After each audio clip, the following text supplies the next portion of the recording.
اعوذ باللہ من الشیطان الرجیم بسم اللہ الرحمن الرحیم۔ غیبت میں امام زمانہ عجل اللہ فرجہ الشریف کی غربت۔ ڈاکٹر علی ہراتیان فرماتے ہیں، جیسا کہ شیخ مفید کے خط میں امام نے درد دل بیان فرمایا ہے، اس بنا پر ہم دیکھتے ہیں کہ غیبت صغریٰ میں امام مہدی عجل اللہ فرجہ الشریف تک پہنچانے والے راستوں کو عملی شکل نہیں دی گئی، انہیں پریکٹیکل نہیں بنایا گیا اور آج تک نہیں بنانے کی کوشش کی جا رہی ہے، جس کی وجہ سے ان بزرگوار حجت آخر پر غم اندوہ اور تکلیف کی کیفیت طاری ہے۔ امام زمانہ مستقل احساس تنہائی اور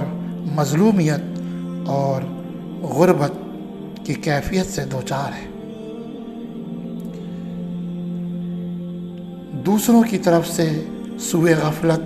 اور اس حجت خداوندی کی طرف سے شیعوں کی عدم معرفت نے حد تو یہ ہے کہ امام ہشتم یعنی 8ویں امام تک کو گریہ کرنے پر مجبور کر دیا۔ یہ بات سچ ہے کہ کئی اماموں نے امام زمانہ کی ولادت سے پہلے آپ کی مظلومیت پر پہلے ہی بہت گریہ فرمایا ہے۔ امام صادق علیہ السلام کو دیکھا گیا کہ خاک پر بیٹھے اس طرح گریہ فرما رہے تھے جیسے کسی ماں کا کوئی بچہ گم ہو گیا ہو، چہرے پر اشک رواں تھے اور اس طرح زمزمہ فرما رہے تھے، اے میرے عزیز، اے میرے محبوب، آپ کی غیبت نے میری آنکھوں سے نیند چھین لی ہے اور میرے دل کو پریشان کر دیا ہے اور میرے دل کے سکون کو ختم کر دیا ہے۔ اے میرے عزیز، میرے محبوب، آپ کی غیبت سے میرے وجود پر ایک اذیت ناک مصیبت طاری ہے جس سے رہائی مشکل ہے۔ ابھی امام کی ولادت نہیں ہوئی ہے، لیکن آپ کی مظلومیت پر اور آپ کی غیبت پر ہمارے چھٹے امام گریہ فرما رہے ہیں اور بتا رہے ہیں کہ اپنے وقت کے امام کی زیارت اور ان کے ظہور کی شدت شوق انسان کے اندر کس معیار تک ہونا چاہیے۔ کیا آپ جانتے ہیں کہ روایات معصومین علیہم السلام میں شیعوں اور محبان اہل بیت علیہم السلام کو موعود آل محمد علیہم السلام کے ظہور کی دعا کے لیے شوق دلایا گیا ہے، یعنی وقت کے امام کے ظہور کی دعا کی مسلسل تشویق اور تاکید کی گئی ہے۔ غیبت کبریٰ کے اس 1100 سالہ طویل دور میں ظلم و ستم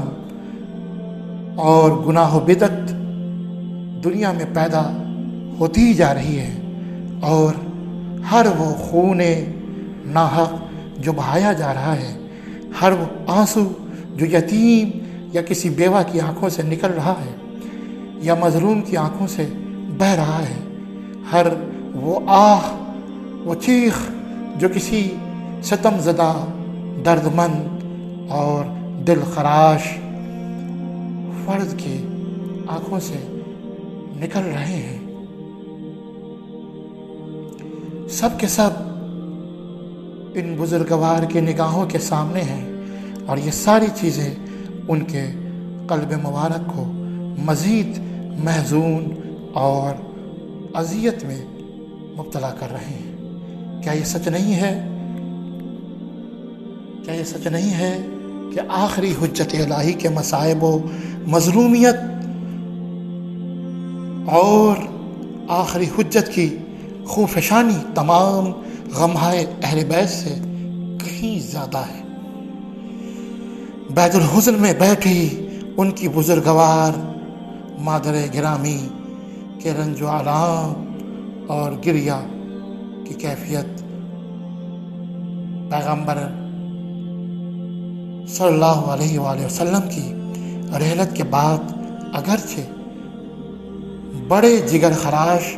اور جگر سوز ہیں، یعنی شہزادی کونین سید دو عالم کے مصاحب پیغمبر کی شہادت کے بعد بے انتہا دل خراش ہیں۔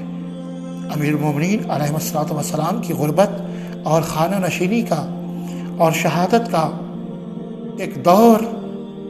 نہایت ہی اذیتناک اور مصائب سے لبریز ہے۔ باب الحوائج حضرت موسیٰ بن جعفر علیہ الصلوۃ والسلام کی قید و بند والی حیات زیادہ سے زیادہ 21 سال تحریر ہے۔ مولا علی کی اذیت بھی اپنے آپ میں بہت ہے، لیکن اس کے برعکس امام عصر ارواحنا فدا کی ولادت کو 1171 سال گزر گئے اور روئے زمین پر پائے جانے والا یہ توانا ترین بہادر ترین انسان اب تک زندہ غیبت میں سرگرداں ہے۔ کیا کسی انسان پر ایسی مصیبت ٹوٹی جو امام زمانہ برداشت کر رہے ہیں؟ کیسی استقامت ہے آپ کی، کیا طاقت ہے، کتنا طولانی دردناک انتظار ہے جسے امام زمانہ برداشت کر رہے ہیں۔ طبی طور پر اگر کسی خاندان یا کسی خانوادے کا کوئی ایک فرد کسی بھی مشکل میں گرفتار ہوتا ہے تو اس کی امداد، اس کی مدد اور اس کی نصرت کے لیے اس کے قوم والے یا اس کے شناسہ، اس کے جاننے والے افراد قدم بقدم اس کی مدد کے لیے تیار ملتے ہیں، اس کے لیے پریشانی اٹھاتے ہیں، دوڑ دھوپ کرتے ہیں اور مستقل سرگرداں رہتے ہیں۔ اپنے رتبہ اور اپنے شان و شوکت اور تمام تر اپنی عظمتوں کو فراموش کر کے صرف اس لیے سرگرداں اور پریشان نظر آتے ہیں تاکہ اپنے اس عزیز کو مصیبت سے نجات دلا دیں۔ بار بار ایسا زمانے میں دیکھا جاتا ہے، مگر کیا معرف و اعتقاد کی تعلیم یہ نہیں ہے کہ ہمارے زمانے کے امام اجل اللہ فرجہ الشریف اور ان کے اوپر ہمارے ماں باپ، ہمارے عزیز و اقربا، ہماری جانیں فدا ہو جائیں؟ کیا امام زمانے کے لیے زیارت جامع کبیرہ میں ہم نہیں پڑھتے ہیں بے ابی انتم و امی طبتم، بے ابی انتم و امی نفسی و اہلی و مالی؟ خود وقت کے معصوم کہتے ہیں کہ میرے ماں باپ کی جان اور مال،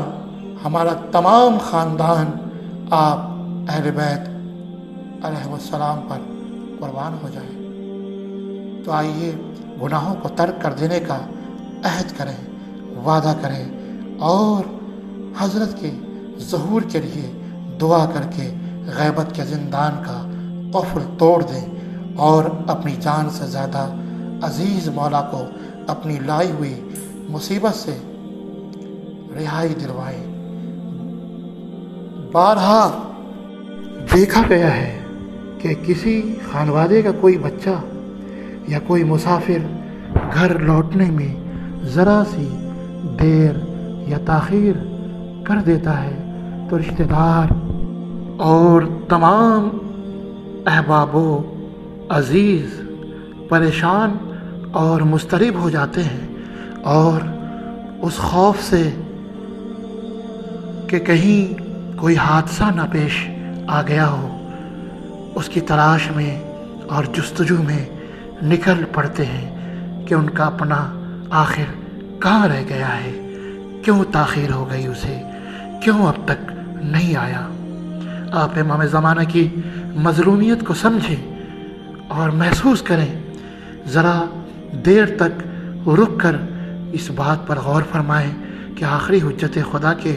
ظہور میں تاخیر ہونے پر ہم اور ہمارا یہ معاشرہ کس حد تک مضطرب و پریشان ہے، کتنے شیعہ بے چین اور بے قرار ہیں۔ ان کی تلاش کرنے کے لیے، ان پر غور و فکر اور جد و جہد کرنے کے لیے کون پیش نظر آتا ہے؟ بہت کم ایسے افراد ہیں جو ایسا سوچتے ہیں۔ ہم دیکھتے ہیں اور سنتے چلے آ رہے ہیں کہ اگر کسی گھرانے کا کوئی فرد بغیر کسی جرم و گناہ کے مظلومانہ طریقے سے قتل کر دیا جاتا ہے تو اس کے گھر والے جلد از جلد قاتل سے قصاص لینے کے لیے کسی چیز پر راضی نہیں ہوتے، کسی بھی چیز پر راضی نہیں ہوتے، صرف اور صرف انہیں قصاص ہی چاہیے، تاکہ کسی صورت سے تھوڑا سا اس بے چین اور پریشان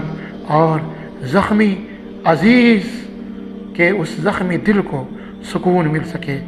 کہ جس نے اپنے کو کھویا ہے، جس نے اپنے عزیز کو کھویا ہے، ہر حال میں قصاص لینا چاہتا ہے۔ آپ سوچیں، اگر یہی ناحق بہنے والا خون حسین ہو، اگر یہی ناحق بہنے والا خون جگر گوشہ رسول حضرت فاطمہ الزہرا سلام اللہ علیہا کا ہو، اگر یہی ناحق خون محسن مظلوم کا ہو، اور یہی ناحق بہنے والا خون دوسرے معصومین کا ہو، اور تو ایسی صورت میں وہ لوگ کہ جو بہشت کے سردار ہیں، جب ان کا خون بہایا جائے، وہ لوگ جو اولاد رسول ہیں، جب ان کا خون بہایا جائے، تو کیا ان کے فرزند کو، ان کے عزیز کو، کیا ہمارے وقت کے امام کو کیا بے چینی نہیں ہے اس بات کی کہ وہ بھی اپنے جد، اپنی دادی، اپنے اجداد کے خون ناحق کا بدلہ لے، انتقام لے؟ کیا ہم دعائے ندبہ کا وہ عظیم ترین جملہ بھول گئے جس میں ارشاد ہوتا ہے این الطالب بدم المقتول بکربلا؟ کہاں ہے وہ منتقم جو کربلا کے شہیدوں کے خون کا انتقام لینے والا ہے؟ علامہ امینی رحمۃ اللہ فرماتے ہیں کہ جب شہزادی کونین کے پہلو پر دروازہ گرا تو آپ نے بلکتے ہوئے حضرت حجت کو یاد فرمایا، اور امام باقر علیہ السلام فرماتے ہیں وہ لکڑیاں کہ جس کے ذریعے ہماری جدہ ماجدہ صدیقہ طاہرہ سلام اللہ علیہا کے گھر پر آگ لگانے میں استعمال کی گئی تھی، اس کی باقی ماندہ لکڑیاں ہمارے پاس ہیں، جو ایک ہاتھ سے دوسرے ہاتھ تک چلی آ رہی ہیں، یہاں تک کہ وہ ہمارے قائم آل محمد کے ہاتھ تک پہنچ جائیں گی۔ امام صادق علیہ السلام فرماتے ہیں ہمارے شیعوں پر ہمارے حقوق میں سے ایک حق یہ ہے کہ ہر نماز واجب کے بعد ہاتھوں کو بلند کر کے 3 مرتبہ کہیں یا رب محمد عجل فرج آل محمد۔ پروردگار عالم کے بارگاہ میں دعا کرتے ہیں،